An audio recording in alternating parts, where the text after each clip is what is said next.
I think this is the governor's way of showing that he believes in the youth. He believes in youth development. Of course, playing soccer, playing football is part of youth development.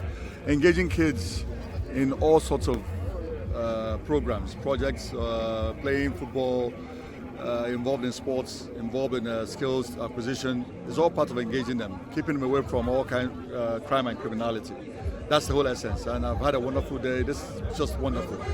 You can see the enthusiasm of the kids, the people, the spectators. Everybody's enjoying this. A great game, and I was happy to have come to represent the governor. Extra mile. They've done a fantastic job. Tony Olia and his crew have done a really wonderful job.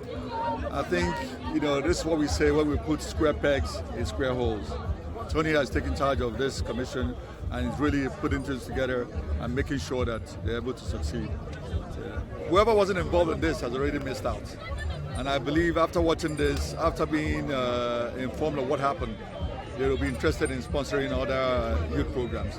I think this is fantastic, and I commend the Fidelity crew with the MD for being here. The MD is actually here, present, watching the game, so it shows commitment from their part, and I'm really happy.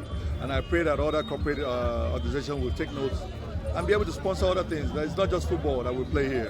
The other games, basketball, tennis, whatever, they can all be involved in and organize it. And I know that we have the players in Anambra to be part of what's going on here. Thank you, Excellency. Thank you very much.